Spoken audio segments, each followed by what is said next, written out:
Hello दोस्तों, welcome to विद्यालय IAS.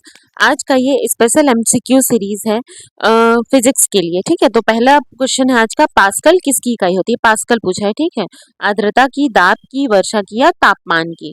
तो जो दाब होता है इसकी इकाई हर जगह अलग अलग होती है, हर मतलब रिलेटिव हर चीज के लिए अलग अलग होती है। जैसे पास्कल नॉर्मल दाब की इकाई होती है, वहीं अगर वायुमंडलीय दाब की हम बात करें तो इसकी इकाई बार में नापी जाती है। ठीक है, इसकी इकाई बार होती है। आगे देखेंगे और भी एमसीक्यूज। अगर आप विद्यालय आईएएस में नए हैं तो प्लीज चैनल को सब्सक्राइब करें, वीडियो को लाइक करें और शेयर करें। अगला क्वेश्चन पूछा है, वायुमंडलीय दबाव की इकाई क्या है? वायुमंडलीय दबाव की इकाई क्या है? बार है। ठीक है, बार है। जूल किसकी इकाई है? जूल शक्ति की इकाई है। ओम विभव की इकाई है। ठीक है, वोल्ट की इकाई विभव। और अगला है, तेल का एक बैरल निम्न में से लगभग कितना होता है? बैरल क्यों वर्ड की यूज किया जा रहा है? बैरल जो बड़े बड़े तेल के टैंकर्स होते हैं उनमें जितना तेल जाता है वो हम लीटर में तो नाप नहीं सकते क्योंकि बहुत ज्यादा होता है, इसीलिए उन तेलों को बैरल में नापा जाता है। ठीक है, एक barrel is equals to 159 litre तेल। ठीक है, 159 लीटर तेल, तेल या फिर पानी भी। ठीक है, जो टैंकर्स में पानी जाते हैं वो भी। अगला है, लंबाई की न्यूनतम इकाई क्या है? लंबाई की न्यूनतम इकाई क्या होती है? तो लंबाई की न्यूनतम इकाई जैसे फर्मी मीटर होती है। ठीक है, इसको याद रख लीजिएगा, फर्मी मीटर। अगला है, पाइरहेलियोमीटर का प्रयोग निम्न में से किसे नापने के लिए किया जाता है? क्या पूछा है? पाइरहेलियोमीटर। ठीक है, ये सनस्पॉट, सोलर रेडिएशन, हवा ताप या फिर पौधों के ताप को। तो जो सोलर रेडिएशन होता है, सूर्य से जो सूर्य से जो रेडिएशंस आते हैं उसको किस में नापा जाता है? पाइरहेलियोमीटर में नापा जाता है। ठीक है, आंसर क्या हो जाएगा? Solar radiation. अगला है, मैनोमीटर के द्वारा किसकी लंबाई नापी जाती है? मैनोमीटर पूछा है। ठीक है, मैनोमीटर, मैनोमीटर मतलब जो गैसों का दाब होता है। ठीक है, गैसों का दाब होता है उसको मैनोमीटर में नापा जाता है। गैसों के दाब को मैनोमीटर में नापा जाता है। अगला है, निम्न में से किसके द्वारा मापा जाता है? तापमान को किसके द्वारा मापा जाता है? ठीक है, तापमान को किसके द्वारा मापा जाता है? अल्कोहल थर्मामीटर के द्वारा। अगला है, प्रकाश वर्ष होता है वह वर्ष जिसमें सूर्य का प्रकाश अधिकतम रहा हो, वह वर्ष जिसमें कार्यभार हल्का रहा हो, प्रकाश द्वारा एक वर्ष में चली गई दूरी। ये है सही आंसर। प्रकाश द्वारा एक वर्ष में चली गई दूरी को प्रकाश वर्ष मापा जाता है। इस प्रकार प्रकाश वर्ष क्या होता है? दूरी मापा जाता है। ठीक है, प्रकाश वर्ष के द्वारा दूरी मापा जाता है। अगला है, पार्सेक क्या है? पार्सेक किसका मात्रक होता है? तो पार्सेक किसका मात्रक होता है? दूरी का मात्रक होता है पार्सेक। अगला है, रक्त के दाब को मापने के लिए किसका प्रयोग किया जाता है? रक्त के दाब यानी कि बीपी को, ब्लड प्रेशर को मापने के लिए किसका उपयोग किया जाता है? स्पिग्मोमेनोमीटर का उपयोग किया जाता है। ठीक है, ये नॉर्मल हॉस्पिटल्स में ज्यादा देखने को मिलता है या फिर डॉक्टर्स के पास। अगला है, बल का मात्रक क्या है? बल का मात्रक क्या है? न्यूटन है। अगला है, कार्य का मात्रक क्या है? कार्य का मात्रक जूल होता है, जूल कार्य का मात्रक है। शक्ति का मात्रक वाट होता है। ठीक है, और आगे देखते हैं, दूध के घनत्व को किसके द्वारा मापा जाता है? दूध के घनत्व को पूछ रहा है। ठीक है, तो दूध के घनत्व को लैक्टोमीटर के द्वारा मापा जाता है। अगला है, प्रकाश वर्ष इकाई होती है, प्रकाश वर्ष किसकी इकाई होती है? दूरी की इकाई होती है। अगला है, शक्ति का मात्रक होता है, शक्ति का मात्रक क्या होता है? वाट होता है। ठीक है,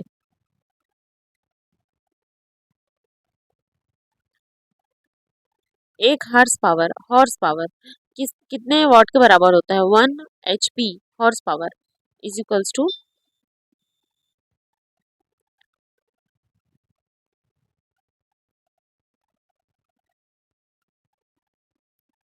HP। जो ज्यादा शक्ति मतलब जहाँ ज्यादा पावर्स यूज होते हैं उसे हम हॉर्स पावर कहते हैं। एक horsepower is equals to होता है 746 वॉट। ठीक है, 746 वॉट के बराबर। तो आंसर क्या हो जाएगा यहाँ पे? सी। अगला होता है, जूल ऊर्जा से उसी तरह संबंधित है जैसे पास्कल किससे संबंधित है? तो पास्कल शुरू में ही हमने देखा दबाव से संबंधित है। अगला है, निम्नलिखित में से कौन सा एक सुमेलित नहीं है? डेसिबल ध्वनि की प्रबलता की इकाई, अश्व शक्ति शक्ति की इकाई है, समुद्री मील नौ संचालन में दूरी की इकाई मापी जाती है, और सेल्सियस ऊष्मा की इकाई। तो सेल्सियस ऊष्मा की इकाई नहीं होती। सेल्सियस से क्या मापा जाता है? टेम्परेचर मापा जाता है, ठीक है, टेम्परेचर मापा जाता है। तो यहाँ पे आंसर क्या हो जाएगा हमारा? डी आंसर हो जाएगा। अगला हो जाएगा आर्द्रता। आर्द्रता ह्यूमिडिटी, ठीक है, ह्यूमिडिटी। ये इसे हाइग्रोमीटर से नापा जाता है, हाइग्रोमीटर, याद रखना है, हाइग्रोमीटर। अगला है एक dyne is equals to CGS पद्धति में बल का मात्रक किसके बराबर होता है? सीजीएस पद्धति में बल के मात्रक को डाइन कहते हैं, ठीक है। One dyne is equals to 10⁻⁻5 kilogram metre प्रति सेकेंड स्क्वायर। अगला है दाब की इकाई क्या है? दाब की इकाई क्या होती है? देखिए, दाब की इकाई हमने क्या पढ़ा? पास्कल, लेकिन पास्कल का भी तो कुछ होता होगा, न्यूटन प्रति वर्ग मीटर, ठीक है, प्रति वर्ग मीटर। अगला है सूर्य की फोटोग्राफी के लिए किस उपकरण का उपयोग किया जाता है? स्पेक्ट्रोहीलियोग्राफ का उपयोग किया जाता है, ठीक है। सूर्य की फोटोग्राफी के लिए स्पेक्ट्रोहीलियोग्राफ। सोनार का उपयोग क्यों किया जाता है? ये नाव संचालन में जमीन के भीतर किसी चीज को डिटेक्ट करने में सोनार का उपयोग किया जाता है। इसका फुल फॉर्म होता है साउंड नेविगेशन एंड रैंकिंग। अगला है थर्म किसका यूनिट है? थर्म किसका यूनिट है? थर्म ऊष्मा का यूनिट है, ठीक है। अगला है बहुत उच्च तापमान को मापने के लिए हम प्रयोग करते हैं। मरकरी तापमापी तो हम नॉर्मल यूज करते हैं, ठीक है। प्लेटिनम प्रतिरोधी तापमापी, ताप वैद्युत उत्तापमापी, इसी का उपयोग किया जाता है। ताप वैद्युत उत्तापमापी का यूज किया जाता है, ठीक है। बहुत अधिक जहाँ पे जैसे बहुत ज्यादा टेम्परेचर होता है वहां पे। अगला है एक्स किरणों के तरंग दैर्ध्य को मापने के लिए कौन से एक्स किरणों के तरंग दैर्ध्य को मापने के लिए कौन से उपकरण का उपयोग किया जाता है? एक्स किरणों के लिए, ठीक है, तो इसके लिए ब्रैग स्पेक्ट्रोमापी का यूज किया जाता है। वहीं पे एक्स वाई और गामा तरंगे होती है, ठीक है, ठीक है। एक्स के लिए ब्रैग का उपयोग किया जाता है। अगला है हर्ट्ज। हर्ट्ज क्या मापते हैं? हर्ट्ज से तरंगों की आवृत्ति मापते हैं, ठीक है। हर्ट्ज से तरंगों की आवृत्ति मापते हैं। हर्ट्ज वर्ड कहाँ यूज होता है? ज्यादातर रेडियो स्टेशंस में, ठीक है। इतने हर्ट्ज का इतने हर्ट्ज में चल रहा है ये रेडियो स्टेशन, ऐसे करके तरंगों की आवृत्ति मापने के लिए। अगला है ऊष्मा की इकाई निम्नलिखित में से कौन नहीं है? कैलोरी, अर्ग, जूल। देखिए जूल किसकी इकाई है? जूल शक्ति की है। कैलोरी किसकी है? ऊष्मा की मतलब कौन सी नहीं है? जूल भी एक तरह से मापा जा सकता है, ठीक है, लेकिन ऊष्मा की इकाई क्या नहीं है? सेंटीग्रेड। सेंटीग्रेड है, सॉरी, सेंटीग्रेड, कैलोरी और अर्ग, ये जूल शक्ति की इकाई होती है, ठीक है। अगला है एक्सरे की खोज किसने की थी? एक्स की खोज किसने की थी? रॉयंटजन ने की थी, ठीक है। मैडम क्यूरी ने किसकी खोज की थी? इसका आंसर आप मुझे कमेंट बॉक्स में बताएं, मैडम क्यूरी ने किसकी खोज की थी। और मैडम क्यूरी एकमात्र महिला है जिन्हें 2 बार नोबेल प्राइज मिला हुआ है। प्रकाश वर्ष किसकी इकाई है? अगेन दूरी की इकाई है। अगला है निम्नलिखित में से कौन अदिश राशि है? अदिश पूछा है, ठीक है, अदिश। अदिश और सदिश में एक बात है कि जब किसी चीज में प्रॉपर दिशा दिखाए तो वो सदिश हो जाता है, और अदिश में वो दिशा नहीं होता। बल एक सदिश राशि है, वेग भी सदिश है, त्वरण भी सदिश है, दाब है यहाँ पे अदिश राशि, ठीक है। अगला है निम्नलिखित में से किस राशि का मात्रक नहीं है? किस राशि का मात्रक नहीं है पूछा है, ठीक है। किसका नहीं है? विकृति का नहीं है। बल का भी है, प्रतिबल का भी है, दाब का भी है, विकृति का मात्रक नहीं होता है। अगला है क्यूसेक में क्या मापा जाता है? आपने अक्सर सुना होगा, जैसे अभी को सिंधु जल समझौता पाकिस्तान से खत्म करने की बात की जा रही है, तो आपने ये सुना होगा कि इतने इतने क्यूसेक जल का बंटवारा किया जाता है। तो जो बहता हुआ जल रहता है उसको हम क्यूसेक में नापते हैं, ठीक है, बहाव, जल के बहाव को। आंसर क्या हो जाएगा? जल के बहाव को। अगला है डॉप्सन इकाई का प्रयोग क्यों क्यों किया जाता है? डॉप्सन इकाई क्यों यूज किया जाता है? जैसे वायुमंडल में अगर कोई गैस है, ठीक है, ये हमारी पृथ्वी है, यहाँ पे अगर कोई गैस विद्यमान है तो इसको हम कैसे नापेंगे? इसको हम डॉप्सन में नापते हैं। जैसे कि ओजोन गैस 16 से 30 किलोमीटर के बीच में 16 से 30 किलोमीटर के बीच में ओजोन की परत पाई जाती है, ठीक है, 16 से 30 किलोमीटर, ठीक है, तो इसे हम किस में नापते हैं, डॉप्शन में नापते हैं। दैट मीन्स कि वायुमंडल में जब कोई गैस की लेयर है तो उसे मापने की इकाई होती है डॉप्शन। तो क्या हो जाएगा इसका आंसर, फिलहाल तो हो जाएगा ओजोन परत को मापने, मतलब ओजोन परत की मोटाई को मापना। लेकिन चूंकि ये एक मात्रक है इसीलिए सिर्फ ओजोन परत पे भी नहीं, अगर वायुमंडल में कोई और गैस भी है जिसकी लेयरिंग होगी तो उसे भी हम डॉप्सन में ही मेजर करेंगे। ठीक है, अगला है, महासागर में डूबी हुई वस्तुओं की स्थिति जानने के लिए निम्न में से किस यंत्र का उपयोग किया जाता है, किसका यंत्र का उपयोग किया जाता है, सोनार का। सोनार का फुल फॉर्म क्या होता है, sound navigation and ranking, ranking. ठीक है, अगला है, ध्वनि की तीव्रता मापने के लिए किसका उपयोग किया जाता है, ध्वनि की तीव्रता मापने के लिए ऑडियोमीटर का उपयोग किया जाता है। ठीक है, अगला है पायरोमीटर। पायरोमीटर का उपयोग किसके किसके लिए किया जाता है, हाई टेम्परेचर मापने के लिए किया जाता है। ठीक है, अगला है एनीमोमीटर, से निम्नलिखित में किसका मापन किया जाता है, एनीमोमीटर पूछा है। ठीक है, एनीमोमीटर, ये पवन के वेग को एनीमोमीटर में नापा जाता है। अगला है वॉशिंग मशीन प्रक्षालन मशीन, वॉशिंग मशीन ही याद रखिए, प्रक्षालन उसको हिंदी में प्रक्षालन मशीन कहते हैं। ये अपकेंद्रण बल पे काम करता है। ठीक है, सेंट्रीफ्यूगल फोर्स। अगला है, एक ट्रेन जैसे ही चलना आरंभ करती है, ट्रेन जैसे ही चलना आरंभ करती है उसमें बैठे हुए यात्री का सिर पीछे की ओर झुक जाता है, ये कौन सा होता है, ये मेन जड़त्व के कारण होता है। लेकिन स्थिरता का जड़त्व होता है कि गति का जड़त्व होता है। ठीक है, तो क्या होते हैं वो लोग, गति मतलब पहले स्थिर होते हैं फिर अचानक से गति में आते हैं, इसलिए स्थिरता का जड़त्व होता है।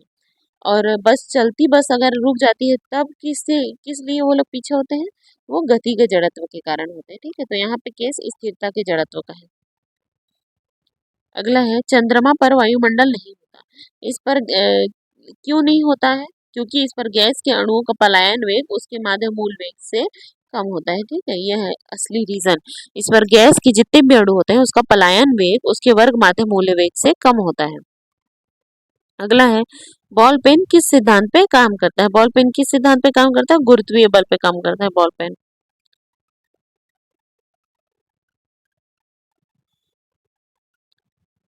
अगला है, पदार्थ के संवेग और वेग के अनुपात के अनुपात में कौन सी भौतिक राशि प्राप्त होती है, F is equals to M A. ठीक है, ये पदार्थ का वेग है और ये संवेग है। ठीक है, और ये है त्वरण। ये एम द्रव्यमान के लिए आता है मेन, लेकिन इसको हम वी वी के फॉर्म में भी डिनोट कर सकते हैं। ठीक है, संवेग और वेग, जैसे संवेग, संवेग इज इक्वल्स टू होता है, संवेग बराबर होता है वेग इंटू त्वरण। ठीक है, त्वरण, तो अगर त्वरण को निकालना हो तो हमारे यहाँ पे वेग नीचे आ जाएगा। ठीक है,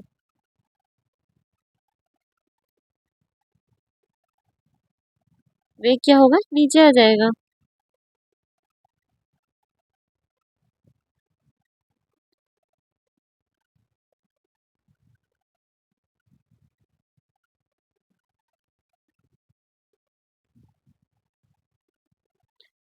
अगर यहाँ पे हम इसको करना चाहें तो यहाँ पे वेग नीचे में आ जाएगा। ठीक है,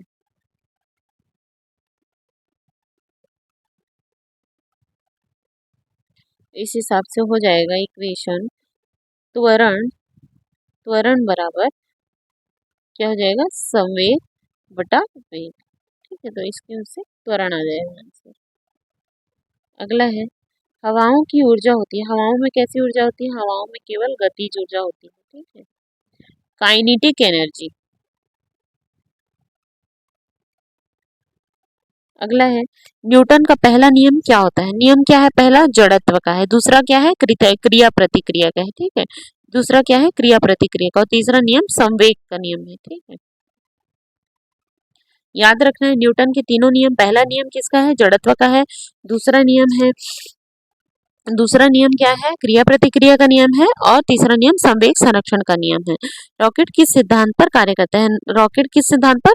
अब सुना होगा या फिर पढ़ा होगा आपने, रॉकेट संवेग संरक्षण के नियम पर काम करता है। और ये कौन सा नियम है? ये न्यूटन का तीसरा नियम है। ठीक है, अगला है, पत्थर को ठोकर मारने से व्यक्ति को चोट लगने का कारण क्या है? क्या कारण है? प्रतिक्रिया, क्रिया प्रतिक्रिया, कि जिस चीज पर हम जितना बल लगाएंगे उस वस्तु के द्वारा हमारे तरफ भी उतना ही बल लगाया जाएगा, दैट इज क्रिया प्रतिक्रिया। अगला है, एक समान गति वाला पिंड क्या करता है? त्वरित हो सकता है। ठीक है, लिफ्ट में मनुष्य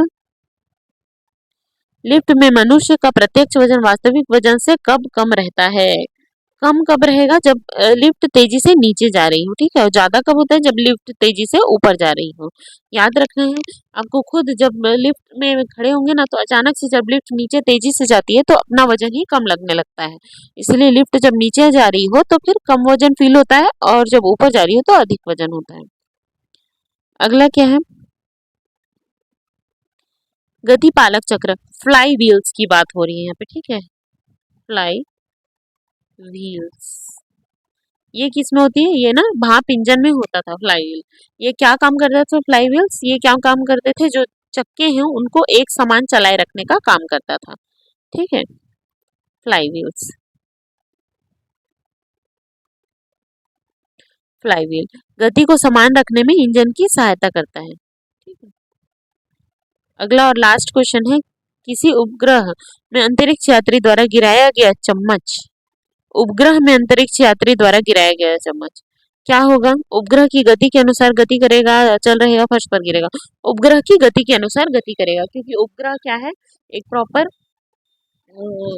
मोशन में मूव कर रहा होता है। ठीक है, जो पृथ्वी का या फिर किसी भी ग्रह का गुरुत्वाकर्षण है उसी में मूव कर रहा है, तो उपग्रह की गति के अनुसार ही गति करेगा। ठीक है, तो आंसर क्या हो जाएगा? नहीं। आज का यहाँ पे वीडियो समाप्त होता है। अगला वीडियो हम कल फिर से लेकर आएंगे। विद्यालय से जुड़े रहिए। अगर आपको ये वीडियो अच्छा लगा हो, यूजफुल लगा हो अपने एग्जाम के लिए, तो प्लीज़ चैनल को सब्सक्राइब करें, वीडियो को लाइक करें, शेयर करें। Thank you for watching.